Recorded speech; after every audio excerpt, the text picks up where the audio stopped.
بسم الله الرحمن الرحيم.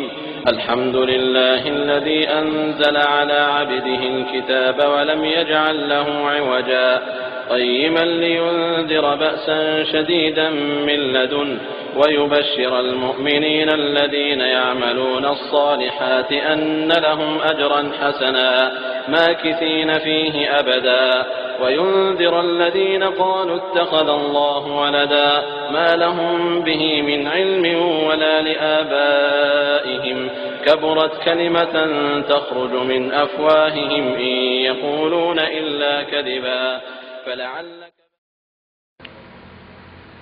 الحمد لله رب العالمين والصلاة والسلام على سيد المرسلين وعلى آله وأصحابه أجمعين أما بعد. أعوذ بالله من الشيطان الرجيم. بسم الله الرحمن الرحيم. وكذلك بعثناهم ليتساءلوا بينهم قال قائل منهم كم لبثتم قالوا لبثنا يوما أو بعض يوم قالوا ربكم أعلم بما لبثتم فابعثوا أحدكم بورقكم هذه إلى المدينة فلينظر أيها أزكى طعاما فليأتكم برزق منه وليتلطف ولا يشعرن بكم أحدا إنهم إن يظهروا عليكم يرجموكم أو يعيدوكم في ملتهم ولن تفلحوا إذا أبدا وكذلك أعثرنا عليهم ليعلموا أن وعد الله حق وأن الساعة لا ريب فيها إذ يتنازعون بينهم أمرهم فقالوا ابنوا عليهم بنيانا ربهم أعلم بهم قال الذين غلبوا على أمرهم لنتخذن عليهم مسجدا سيقولون ثلاثة رابعهم كلبهم ويقولون خمسة سادسهم كلبهم رجما بالغيب ويقولون سبعة وثامنهم كلبهم قل ربي أعلم بعدتهم ما يعلمهم إلا قليل فلا تمار فيهم إلا مراء ظاهرا ولا تستفت فيهم منهم أحدا ولا تقولن لشيء إني فاعل ذلك غدا إلا أن يشاء الله واذكر ربك إذا نسيت وقل عسى أن يهديني ربي ليقرب من هذا رشدا ولبثوا في كهفهم 300 سنين وازدادوا 9 قل الله أعلم بما لبثوا له غيب السماوات والأرض أبصر به وأسمع ما لهم من دونه من ولي ولا يشرك في حكمه أحدا واتل ما أوحي إليك من ربك لا مبدل لكلماته ولن تجد من دونه ملتحدا واصبر نفسك مع الذين يدعون ربهم بالغداة والعشي يريدون وجهه ولا تعد عيناك عنهم تريد زينة الحياة الدنيا ولا تطع من أغفلنا قلبه عن ذكرنا واتبع هواه وكان أمره فرطا صدق الله العظيم وصدق وبلغ رسوله النبي الكريم ونحن على ما قال ربنا من الشاهدين الشاكرين والحمد لله رب العالمين. وجه كلام القوم غير مخطئ ومعلما وقر ولست مجادلا واستفسر الأستاذ واترك ما بدا.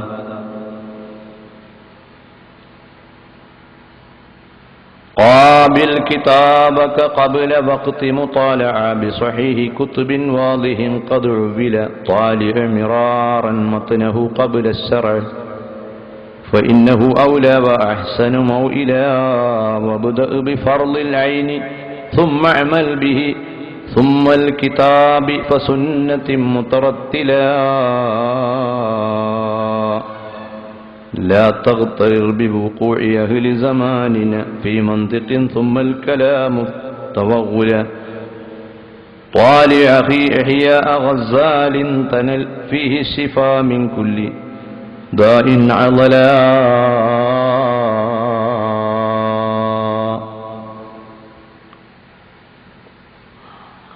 ആദരണീയരായ സയ്യിദുമാർ, ബഹുമാന്യരായ ഉലമാക്കൾ, ജനപ്രതിനിധികൾ, പ്രിയപ്പെട്ട സഹോദരന്മാർ, സഹോദരികൾ, സുഹൃത്തുക്കളെ,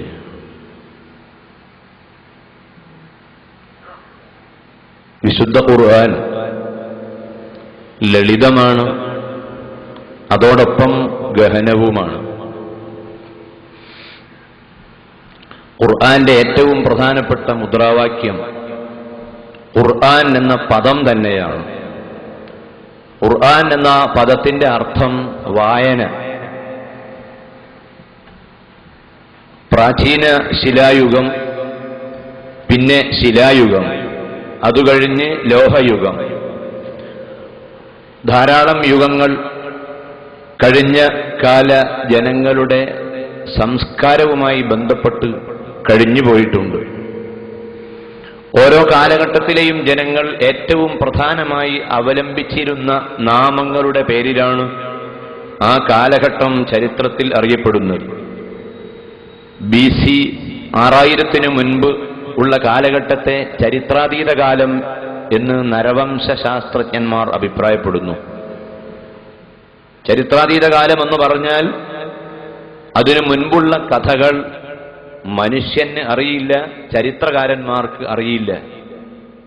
അറിയാവുന്നത് ചില നിഗമനങ്ങൾ മാത്രമാണ്.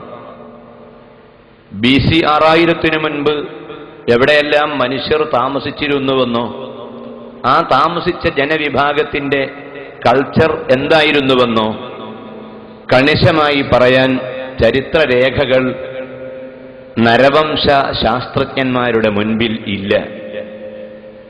എന്നാൽ വളരെ അഭിമാനത്തോടുകൂടി മുസ്ലിം സമുദായത്തിന് പറയാൻ കഴിയും,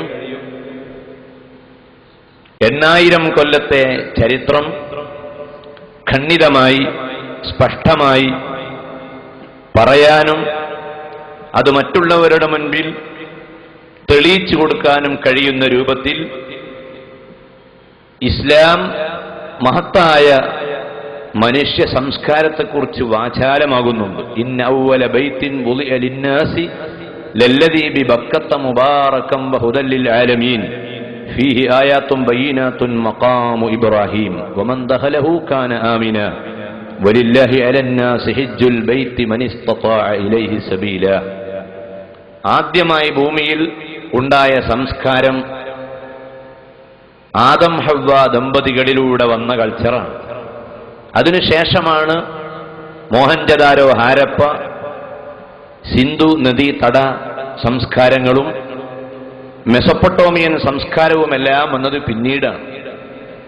ആദ്യമായി ഭൂമിയിൽ വന്ന കൾച്ചർ ആദം ഹവ്വ ദമ്പതികളുമായി ബന്ധപ്പെട്ടതാണെന്ന് ഖുർആൻ പറയുന്നു.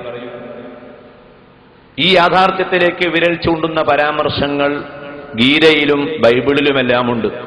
ശിവനും പാർവതിയും ആണ് ആദ്യത്തെ മനുഷ്യർ എന്ന് ഗീത പറയുമ്പോൾ ആദമും ഹവ്വയുമാണ് ആദ്യത്തെ മനുഷ്യർ എന്ന് ബൈബിളും പറയുന്നു.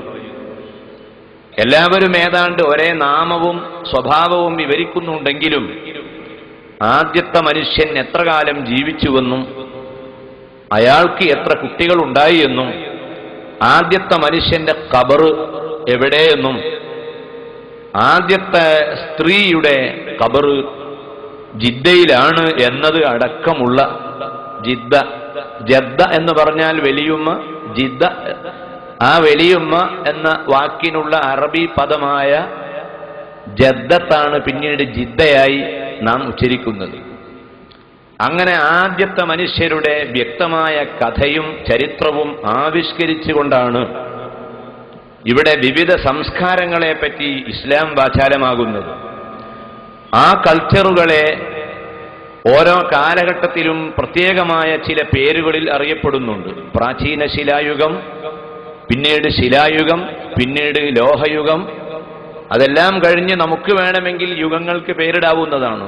സപ്താത്ഭുതങ്ങളെ നിർണയിക്കാൻ വേണ്ടി വോട്ടവകാശം അനുവദിക്കപ്പെടുകയും താജ്മഹലിനെ പട്ടികയിൽ ഉൾപ്പെടുത്താൻ വേണ്ടി കോളേജ് ലെവലിൽ പ്രത്യേകമായ സന്ദർഭം ഇമെയിലിൽ അനുവദിച്ചു കിട്ടുകയും ചെയ്ത ഒരു കാലഘട്ടത്തിലാണല്ലോ ജീവിക്കുന്നത്. അതുകൊണ്ട് വേണമെങ്കിൽ കമ്പ്യൂട്ടർ യുഗമെന്നോ പ്ലാസ്റ്റിക് യുഗമെന്നോ ഫൈബർ യുഗമെന്നോ മൊബൈൽ യുഗമെന്നോ ഒക്കെ യുഗങ്ങളെ നമുക്ക് നാമകരണം ചെയ്യാവുന്നതാണ്.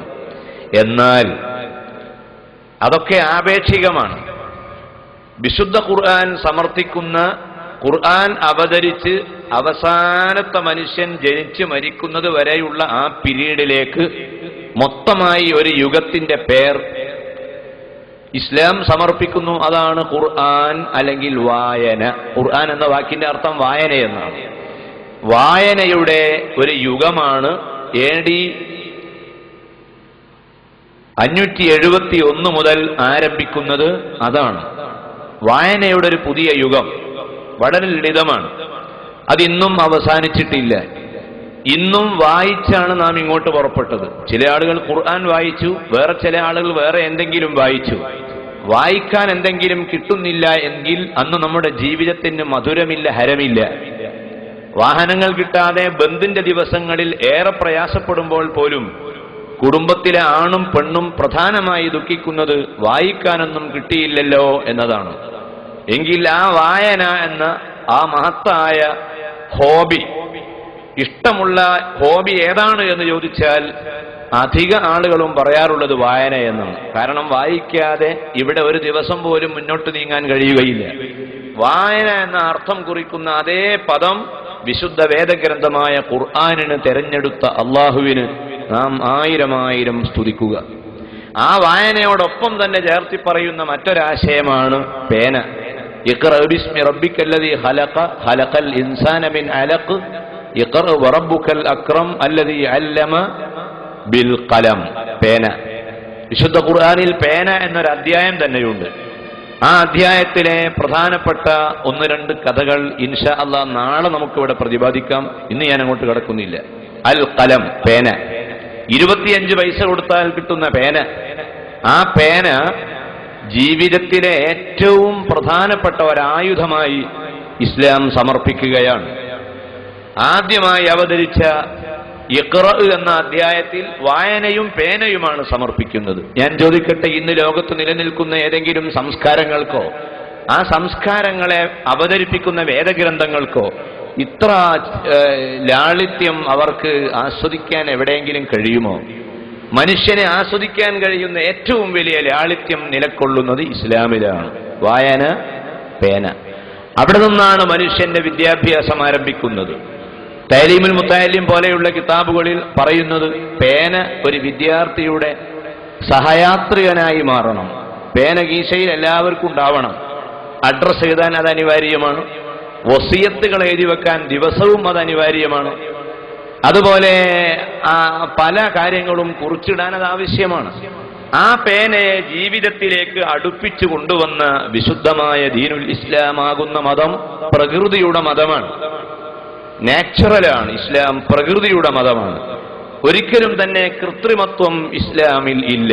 പ്രകൃതിയുടേതായ എല്ലാ മനോഹാരിതകളും അത് ഉൾക്കൊള്ളുകയാണ്. അത്തരത്തിലുള്ള ഒരു മഹത്തായ പ്രസ്ഥാനത്തെ ജീവിതത്തിലെ ഓരോ ദിവസവും പ്രവർത്തനത്തിലും വിശ്വാസത്തിലും പ്രകടനങ്ങളിലും എല്ലായിടങ്ങളിലും പൂർണ്ണമായി പ്രാപിക്കുക എന്നതായിരിക്കണം നമ്മുടെ ലക്ഷ്യം. അതാണ് ഇന്ന് നാം പ്രതിപാദിക്കുന്ന വിശ്വാസിയുടെ സുദിനം എന്ന വിഷയത്തിന്റെ ഉള്ളടക്കം. അതാണ് എന്തുകൊണ്ട് നാം വിശുദ്ധമായ ഒരു മതത്തെ നമ്മുടെ ജീവിത വ്യവസ്ഥിതിയായി അംഗീകരിക്കണം എന്ന അന്വേഷണത്തിന്റെ മറുപടിയാണ് നമ്മുടെ ഇന്നത്തെ ചർച്ച. എന്തിന് നാം ഈ മതത്തിന്റെ നിയമങ്ങളെ എന്തിന് നാം അംഗീകരിക്കണം? എന്താണ് ഇതുകൊണ്ട് ഒരു വ്യക്തിക്ക് ലഭിക്കാൻ പോകുന്ന കാര്യങ്ങൾ? ഒരു കാര്യം അഭിമാനത്തോടുകൂടി നമുക്ക് പറയാം. ലോകത്ത് ധാരാളം മതങ്ങളും ധാരാളം സംസ്കാരങ്ങളും ഉണ്ടെങ്കിലും ആ സംസ്കാരങ്ങളിലും മതങ്ങളിലും ഓരോ ദിവസവും മറ്റു മതങ്ങളിൽ നിന്നും ആശയങ്ങളിൽ നിന്നും ഇസ്ലാമിലേക്ക് ചേക്കേറൽ നടന്നുകൊണ്ടിരിക്കുകയാണ്.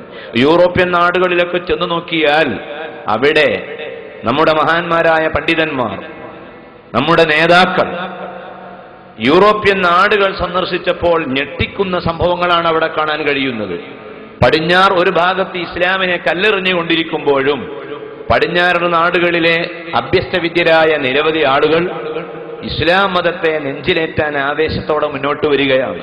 മറ്റൊരു ഭാഗത്ത് ക്രിസ്ത്യാനികളുടെ ചർച്ചുകളുടെ മുകളിൽ എഴുതിവെച്ച ബോർഡുകളും കാണുകയാണ്, ഫോർ സെയിൽ, വിൽക്കാനുണ്ട് എന്ന്. സത്യത്തിൽ ഒരു പള്ളിയുടെ മുകളിൽ ഫോർ സെയിൽ എന്നിവ എഴുതിവെച്ച ഒരു സംഭവം പോലും അമേരിക്കയിലോ യൂറോപ്യൻ നാടുകളിലോ റിപ്പോർട്ട് ചെയ്യപ്പെട്ടില്ല എന്നത് വളരെ അഭിമാനകരമാണ്. അതുകൊണ്ട് തന്നെ ഇസ്ലാമിക സമൂഹം അഭിമാനത്തോടെ വേണം ഈ വിശുദ്ധമായ മതത്തെ ഉൾക്കൊള്ളാൻ. ഇത് മറ്റാരോടെങ്കിലുമുള്ള വെറുപ്പിന്റെ പേരിലാകാൻ പാടില്ല. നമ്മുടെ രക്ഷയ്ക്ക് വേണ്ടിയാണ്. ഇസ്ലാം അതിന് ചില പദ്ധതികൾ ഇട്ടിട്ടുണ്ട്. വിശ്വാസിയുടെ ഓരോ ദിനവും ഇസ്ലാമികമായിരിക്കണം എന്നതാണ് അള്ളാഹു നമ്മുടെ മുൻപിൽ സമർത്ഥിക്കുന്ന ആശയം. യാ അയ്യുഹല്ലദീന ആമനു ദുഖുലൂ ഫിസ്സിൽമി കാഫ വലാ തത്തബിഊ ഖുതുവാതിശ് ശൈത്വാൻ.